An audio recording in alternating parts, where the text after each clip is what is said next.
বিএনপির জন্ম হয়েছে মানুষের সেবা দেওয়ার জন্য, বিএনপির জন্ম হয়েছে মানুষের পাশে থাকার জন্য। যে আমরা আপনাদের সেবা দেব, এই দক্ষিণখানে একটি আধুনিক হসপিটাল আমরা ইনশাআল্লাহ করব। স্বয়ংসম্পূর্ণ একটি মেডিকেল ক্যাম্প কিন্তু আমরা করছি। এখানে 50 থেকে 60 জন বিভিন্ন সেক্টরের ডাক্তার আছেন, অর্থাৎ বিভিন্ন বিভাগের ডাক্তার আছেন। আমার মনে হয় যে আমাদের যে ধরনের রোগী এখানে আসুক, হয়তো মেজর কোনো অপারেশন ছাড়া যে ধরনের রোগী আসুক, এখানে আমরা সবার চিকিৎসা দিতে পারবো ইনশাআল্লাহ। কাজেই আমরা লোক দেখানো বা সামনে নির্বাচন সেই জন্য কিন্তু আমরা কোনো ক্যাম্প করিনি। আমরা এই ক্যাম্পটা করছি সাধারণ মানুষ যাতে আমাদের কাছ থেকে স্বাস্থ্য সেবা পায়। এই দক্ষিণখান অঞ্চল একটা বিরাট অঞ্চল, এখানে আমাদের 2.25 লাখ ভোট। আমি ভোটের রেশিওতে যদি যাই, এখানে প্রায় 20 লক্ষ মানুষের বসবাস। এই 20 লক্ষ মানুষের বসবাস করে, অথচ এখানে কোনো স্বাস্থ্য সেবার কোনো সুযোগ নাই, এখানে কোনো হেলথ সেন্টার নাই, এখানে কোনো হসপিটাল নাই।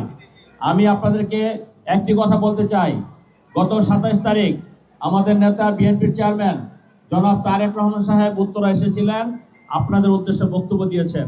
আমরা কিন্তু তাকে বলে দেইনি যে আমাদের এখানে এই কাজগুলো করা দরকার, এই কাজগুলো প্রয়োজন হবে। তিনি কিন্তু স্পষ্ট বলেছেন এই ঢাকা 18 আসনে যে সমস্ত সমস্যাগুলো তিনি আইডেন্টিফাই করেছেন এবং সেইগুলো আপনাদের সামনে উপস্থাপন করেছেন, এবং তিনি বলেছেন সেই কাজগুলো করবে। এবং তার ভিতরে অন্যতম ছিল এই মেডিকেল। আর তিনি বলেছেন যে এলাকার মানুষ স্বাস্থ্যসেবা থেকে বঞ্চিত।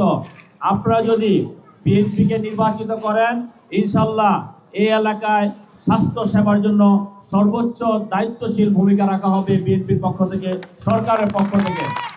আমি বলতে চাই, আমি আজকে আপনাদের কাছে বলতে চাই, ইনশাল্লাহ আল্লাহ রাব্বুল আলামিন যদি জনগণের ভোটে তারেক রহমানকে বাংলাদেশের প্রধানমন্ত্রী করে, এই যে দক্ষিণখান আমাদের 4টা ওয়ার্ড আছে, এই 4টা ওয়ার্ড সম্মিলিত আমাদের এক ডাক্তার ভাই কাদের ভাই বলেছে যে আমরা এখানে 500 বেডের হসপিটাল করব। আমি আপনাদেরকে বলে দিতে চাই, এই কথাগুলো আপনারা মনে রাখবেন।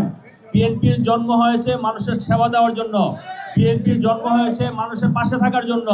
ইনশাল্লাহ আগামী দিনে আমরা বিগত 17 বছর আপনাদের পাশে আমরা ছিলাম। কিভাবে ছিলাম? লুকিয়ে লুকিয়ে ছিলাম, সেটা আমি পরে বলতেছি, এই কথাটা বলে নিই যে আমরা আপনাদের সেবা দেব।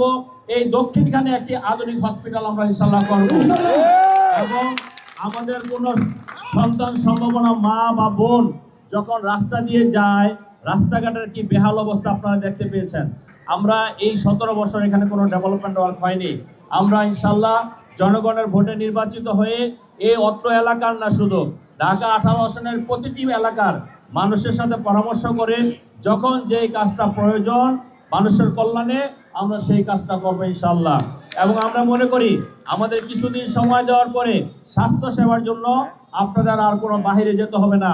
দক্ষিণখানের স্বাস্থ্যসেবা দক্ষিণখান পাবে, উত্তরখানের স্বাস্থ্যসেবা উত্তরখান পাবে, এবং তুরাগের স্বাস্থ্যসেবা তুরাগ পাবে। এইভাবে প্রতিটি থানায় থানায় আমরা সেই স্বাস্থ্যসেবার ইনশাল্লাহ ব্যবস্থা করব।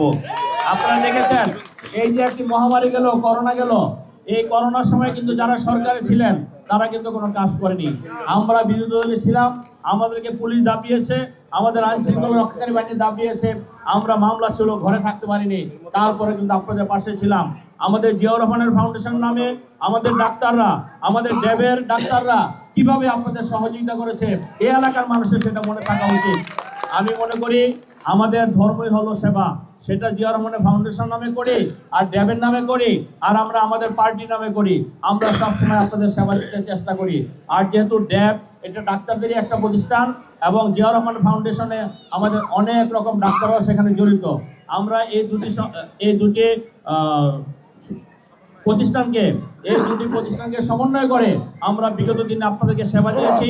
ইনশাল্লাহ আগামী দিনও আমরা স্বাস্থ্য সেবাকে সর্বোচ্চ গুরুত্ব দিয়ে আপনাদের পাশে থাকবো।